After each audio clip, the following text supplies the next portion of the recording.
నమస్తే, welcome to special story. దేశ అభివృద్ధి గురించి చెప్పుకోవాలంటే 2014కు ముందు ఆ తర్వాత అని చెప్పుకోవాల్సిందే.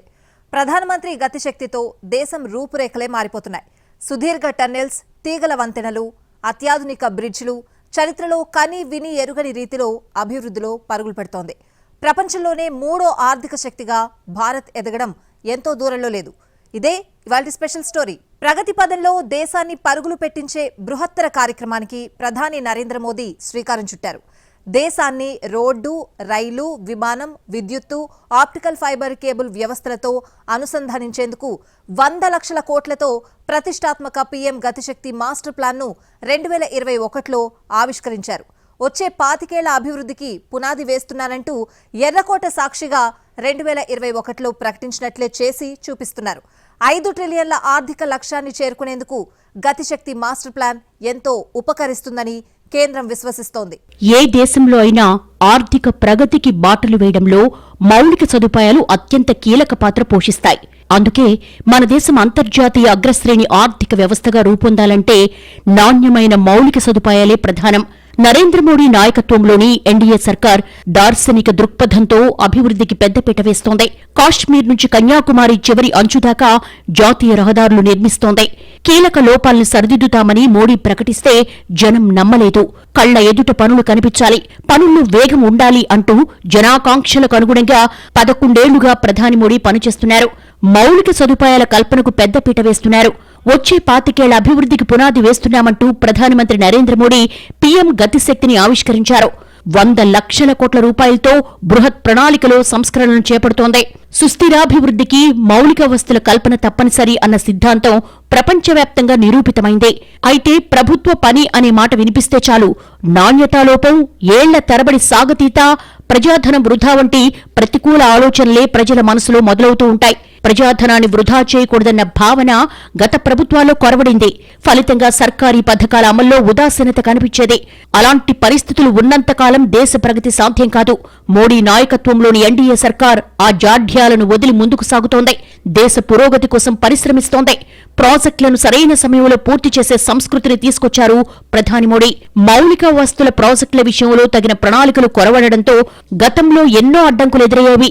రైల్వే, రోడ్డు రవాణా, టెలికాం, గ్యాస్, నెట్వర్క్ విభాగాలు ఎవరికి వారు సొంత ప్రణాళికలను అమలు చేసుకుంటూ పోయేవారు. చేసిన పనిని మళ్లీ మళ్లీ చేయాల్సిన పరిస్థితులు తలెత్తేవి. సమయం, డబ్బు వృధా అయ్యేది. దశాబ్దాలుగా నిలిచిపోయిన ప్రాజెక్టు పనులను మోడీ బాధ్యతలు చేపట్టాక అన్ని విభాగాలు, శాఖలను ఏకతాటిపైకి తీసుకొచ్చారు. ఫలితంగా ప్రస్తుతం చాలా ప్రాజెక్టులు పూర్తవుతున్నాయి. మౌలిక వస్తువులకు సంబంధించిన అన్ని ప్రాజెక్టులను పీఎం గతిశక్తి మాస్టర్ ప్లాన్తో అనుసంధానించారు. ఒక శాఖ చేసే పనిని మరో శాఖ తెలుసుకునేలా సాంకేతిక వేదిక తయారు చేశారు. దీనివల్ల ప్రభుత్వ ప్రణాళికల అమలు వేగం పుంజుకుంటుంది. డబ్బు, సమయం ఆదా అవుతాయి. ప్రాజెక్టులు తక్కువ ఖర్చుతో సరైన సమయంలో పూర్తయ్యేందుకు పీఎం గతిశక్తి దోహదపడుతుంది. వర్తమాన, భవిష్యత్ తరాలకు అవసరమైన 21వ శతాబ్దపు భారత నిర్మాణానికి ఇది ఓ కొత్త శక్తిని అందిస్తుంది. పీఎం గతిశక్తి కింద అనేక లక్ష్యాలను విధించుకున్నారు ప్రధాని మోడీ. రైల్వే కార్గో హ్యాండ్లింగ్ సామర్థ్యాన్ని 1210 మిలియన్ టన్నుల నుంచి 1600 మిలియన్ టన్నులకు పెంచడం, ఓడరేవుల్లో కార్గో సామర్థ్యం 1282 మిలియన్ టన్నుల నుంచి 1759 మిలియన్ మెట్రిక్ టన్నులకు చేర్చడం వంటివి ఉన్నాయి.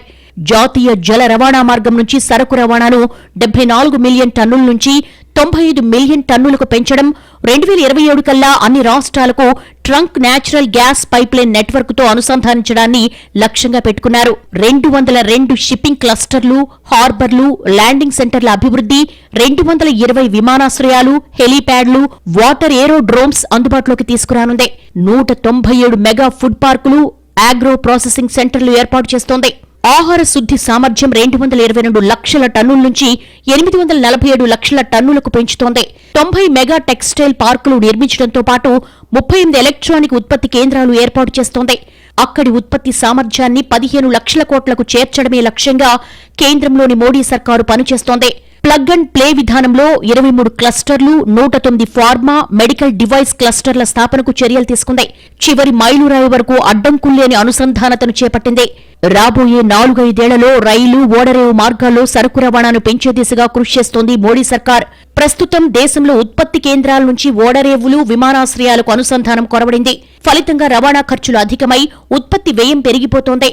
దేశంలో లాజిస్టిక్ ఖర్చు జీడీపీలో 13% మేర ఉంది. అభివృద్ధి చెందిన దేశాల్లో ఇలాంటి పరిస్థితి లేదు. ఉత్పత్తి కేంద్రాల నుంచి ఓడరేవులకు సరుకులు తరలించడానికి మన దేశంలో ఎగుమతిదారులు లక్షల కోట్ల రూపాయలు ఖర్చు చేయాల్సి వస్తోంది. ఎగుమతుల ప్రపంచంలో ఎదురయ్యే పోటీని తట్టుకోవడంలో ఇది ప్రతిబంధకంగా మారుతోంది. ఇకపై చివరి మైలు వరకు అడ్డంకులు లేని అనుసంధానత కల్పించడానికి సీఎం గతిశక్తి ఉపకరిస్తుందని ప్రధాని మోడీ విశ్వాసం వ్యక్తం చేస్తున్నారు. 11 పారిశ్రామిక వాడల నిర్మాణం, తమిళనాడు, ఉత్తరప్రదేశ్లో రక్షణ కారిడార్లు ఏర్పాటు చేయడమే పీఎం గతిశక్తి లక్ష్యం. 35 లక్షల కిలోమీటర్ల మేర ఆప్టికల్ ఫైబర్ కేబుల్ నిర్మించనుంది. 2.5 లక్షల గ్రామ పంచాయతీలకు 2022 కల్లా నెట్వర్క్ అనుసంధానం చేయాలని సంకల్పించింది. పునరుత్పాదక ఇంధన ఉత్పత్తిని 87.7 గిగావాట్ల నుంచి 225 గిగావాట్లకు పెంచడంతో పాటు ఉత్పత్తయ్యే విద్యుత్తులో 50% వాటా పునరుత్పాదక ఇంధనం ఉండేలా చర్యలు తీసుకుంటోంది.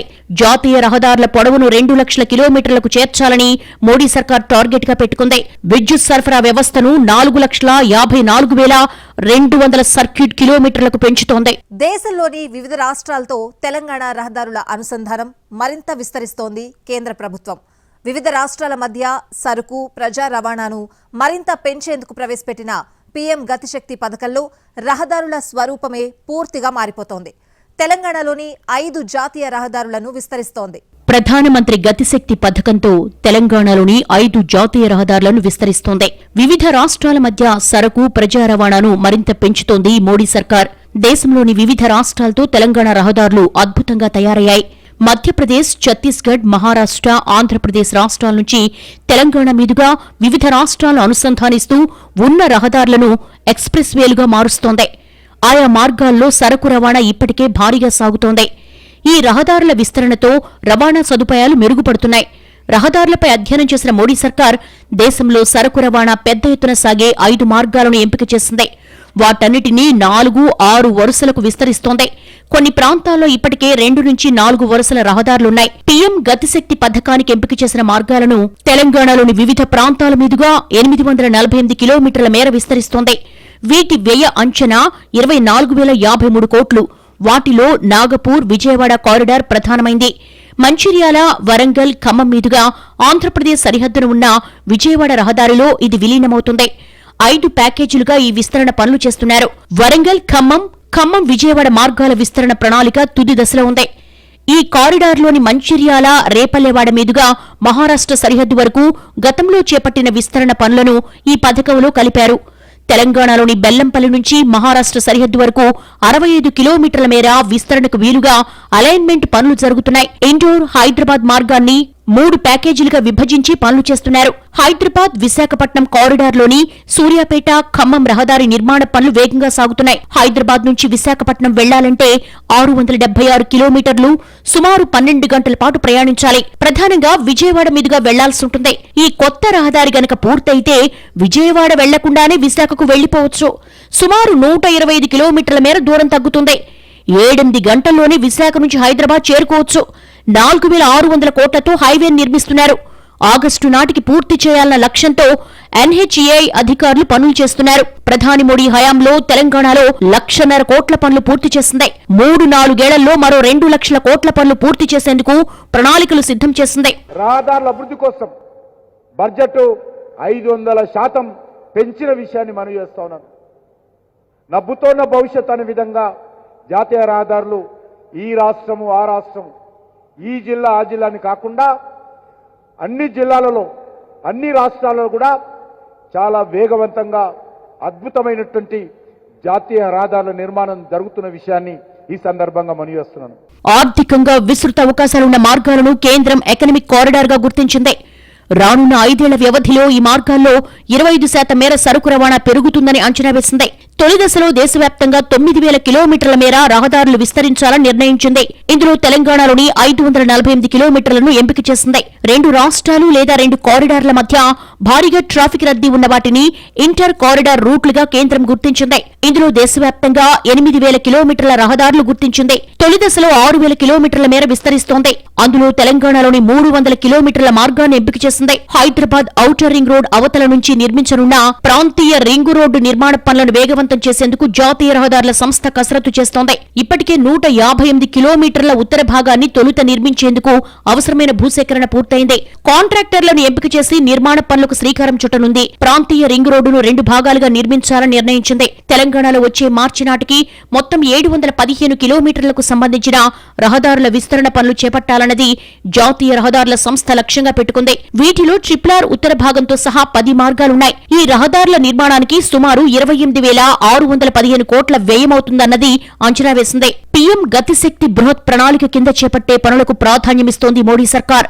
రాష్ట్రాలకు చెందిన ప్రభుత్వ రంగ సంస్థల ప్రైవేటీకరణ, పెట్టుబడుల ఉపసంహరణ, ఆస్తుల నగదీకరణను ప్రోత్సహించేందుకు ప్రత్యేక సాయంగా మరో 5,000 కోట్లను వడ్డీ లేని రుణాలుగా కేంద్రమిస్తోంది.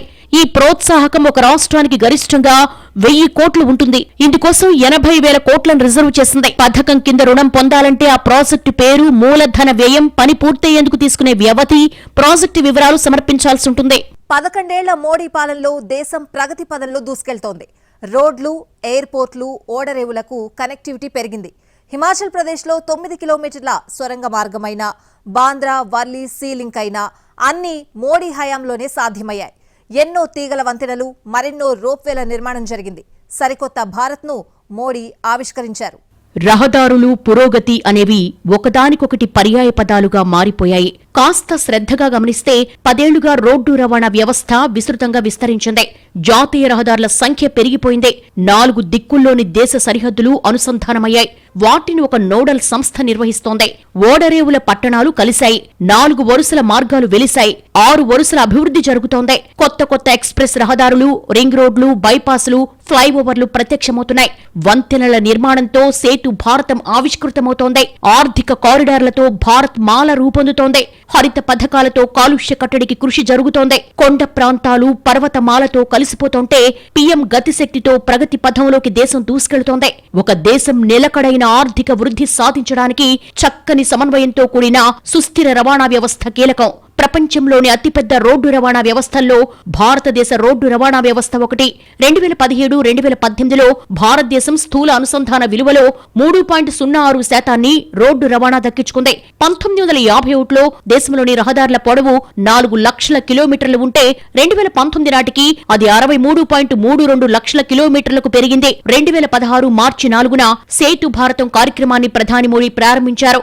50,000 కోట్ల పెట్టుబడితో జాతీయ రహదారులపై వంతెనలు నిర్మించడం దీని లక్ష్యం. 2019 కల్లా జాతీయ రహదారులకు రైల్వే లెవెల్ క్రాసింగ్లు అవరోధం కాకుండా 20,800 కోట్ల వ్యయంతో 208 రైల్వే ఫ్లైఓవర్లు, కింది వంతెనలు నిర్మిస్తున్నారు. భారతమాల పరియోజన దేశంలో 2వ అతిపెద్ద రహదారి నిర్మాణ ప్రాజెక్టు. 2017-18లో ప్రారంభమైంది. 26 కిలోమీటర్ల పొడవున ఆర్థిక కారిడార్లు అభివృద్ధి చేపడుతున్నారు. అలాగే స్వర్ణ చతుర్భుజి, ఉత్తర, దక్షిణ, తూర్పు, పశ్చిమ కారిడార్ల పరిధిలో అధిక శాతం సరుకు రవాణా రహదారుల మీదుగా సాగుతుంది. ఆర్థిక కారిడార్ల సామర్థ్యం మెరుగుదల కోసం దాదాపు 8,000 కిలోమీటర్లు, మధ్యంతర కారిడార్ల కోసం 7,500 కిలోమీటర్లు అనుసంధాన మార్గాలను అభివృద్ధి చేస్తున్నారు. జాతీయ హరిత రహదారుల కారిడార్ ప్రాజెక్టును 2016లో ప్రారంభించారు. రాజస్థాన్, హిమాచల్ ప్రదేశ్, ఉత్తరప్రదేశ్, ఆంధ్రప్రదేశ్ రాష్ట్రాల మీదుగా సుమారు 781 కిలోమీటర్ల పొడవైన పలు జాతీయ రహదారులను అభివృద్ధి చేస్తున్నారు. వాహనాల సంఖ్య పెరుగుదలతో నానాటికి అధికమవుతున్న శబ్ద కాలుష్యాన్ని తగ్గించడం, రోడ్లు, గట్లు, వాలు వద్ద నేలకోతను అరికట్టడం ప్రధాన లక్ష్యం. పర్వత ప్రాంతాల్లో ప్రజలకు మెరుగైన ప్రయాణ సౌకర్యం కల్పించడం కోసం పర్వతమాల పరియోజనను తీసుకొచ్చారు ప్రధాని మోడీ. పర్యాటక రంగం ప్రగతి దిశగా జాతీయ రోప్వే మార్గాల అభివృద్ధి చేస్తోంది. కొండ ప్రాంతాల్లో మాత్రమే కాకుండా అధిక రద్దీ ఉండే ప్రాంతాల్లోనూ ప్రత్యామ్నాయ రవాణా మార్గంగానూ రోప్వేలు నిర్మిస్తోంది. హిమాచల్ ప్రదేశ్లోని రోహ్తక్ వద్ద నిర్మించిన ప్రపంచంలోని అతిపెద్ద సొరంగ మార్గాన్ని ప్రధాని మోడీ ప్రారంభించారు. ఈ వ్యూహాత్మక సొరంగం వల్ల మనాలి, లేహ్ మధ్య 475 కిలోమీటర్ల దూరం 46 కిలోమీటర్లకు తగ్గుతుంది. దీనివల్ల దాదాపు 4.5 గంటల సమయం ఆదా అవుతుంది. మొత్తం 9.02 కిలోమీటర్ల పొడవున్న ఈ సొరంగ మార్గానికి మాజీ ప్రధాని అటల్ బిహారీ వాజ్పేయి పేరు పెట్టారు. అన్ని రకాల వాతావరణ పరిస్థితుల్ని తట్టుకునేలా అత్యాధునిక సాంకేతికతతో దీన్ని నిర్మించారు. ఈ సొరంగంలో 80 కిలోమీటర్ల వేగంతో వేగంతో వాహనాలు ప్రయాణించేలా నిర్మించారు. ఇందులో రోజుకు 3000 కార్లు, 1500 ట్రక్కులు ప్రయాణించేందుకు అవకాశం ఉంది. అలాగే అత్యవసర సమయంలో సమాచారం ఇవ్వడానికి ప్రతి 150 మీటర్లకు టెలిఫోన్ సౌకర్యం ఏర్పాటు చేశారు. ప్రతి 60 మీటర్లకు అత్యాధునిక అగ్నిమాపక వ్యవస్థ ఉంటుంది. ప్రతి 250 మీటర్లకు auto incident detection system, CCTV కెమెరాలు, కిలోమీటర్కు గాలి నాణ్యతను గుర్తించే వ్యవస్థలు ఉన్నాయి. ప్రతి 25 మీటర్లకు టన్నెల్ నుంచి బయటకు వెళ్లేందుకు దారి చూపే సూచీలు, లైటింగ్ వ్యవస్థను అమర్చారు. టన్నెల్లో వెలుతురు కోసం సెమీ ట్రాన్స్ఫర్ వెంటిలేషన్ సిస్టమ్ ఉంది. మొత్తంగా 3500 కోట్లు ఖర్చైన ఈ సొరంగ మార్గం 10 ఏళ్ల పాటు నిర్మాణం సాగింది. ఈ టన్నెల్ నిర్మాణంలో అత్యాధునిక సాంకేతికత వినియోగించారు. హిమాలయాల్లోని పీర్ పంజాల్ పర్వత శ్రేణిలో 3000 మీటర్లు అంటే సముద్ర మట్టానికి 10,000 అడుగుల ఎత్తులో టన్నెల్ను నిర్మించారు. ఈ సొరంగ మార్గం దక్షిణ ద్వారం మనాలికి 25 కిలోమీటర్ల దూరంలో ఉండగా, ఉత్తర ద్వారం లాహౌల్ లోయలోని టెలింగ్ గ్రామం వద్ద ఉంది. గుజరాత్ లో సుదర్శన సేతు, కోల్కతా, హౌరా నగరాలను కలుపుతూ విద్యాసాగర్ సేతు, ఉత్తర గోవా, దక్షిణ గోవాలను కలుపుతూ మనోహర్ సేతు, జమ్మూ కాశ్మీర్లోని బషోలి, దునేరా ప్రాంతాలను కలుపుతూ అటల్ సేతు, రాజస్థాన్లోని చంబల్ నదిపై కోట చంబల్ బ్రిడ్జ్, ప్రయాగ్రాజ్, నైని ప్రాంతాలను కలుపుతూ న్యూ యమునా తీగల వంతెనలు మోడీ హయాంలోనే పూర్తయ్యాయి. అరేబియా సముద్రంపై బాంద్రా వర్లీని అనుసంధానం చేస్తూ 5.6 కిలోమీటర్ల బ్రిడ్జ్ ను అందుబాటులోకి తీసుకొచ్చింది. దేశంలోనే అత్యంత పొడవైన సముద్రపు వంతెన Mumbai trans harbour link Modi హయాంలోనే పూర్తయింది. ముంబైలోని సేవ్రీ నుంచి రాయ్గఢ్ జిల్లాలోని నవా సేవాను కలుపుతూ నిర్మించారు. అటల్ బిహారీ వాజ్పేయి గౌరవార్థం MTHL కు అటల్ సేతుగా నామకరణం చేశారు. 21,200 కోట్ల వ్యయంతో 6 లేన్లుగా ఈ వంతెనను నిర్మించారు. ముంబై, నవీ ముంబైల మధ్య ప్రయాణం 2 గంటల నుంచి 15 నుంచి 20 నిమిషాలకు తగ్గిపోయింది. మొత్తం పొడవు 21.8 కిలోమీటర్లు కాగా 16 కిలోమీటర్లకు పైగా అరేబియా సముద్రంపై ఉంటుంది. భూకంపాలు సైతం తట్టుకునేలా దీని నిర్మాణంలో అధునాతన సాంకేతికతను ఉపయోగించారు.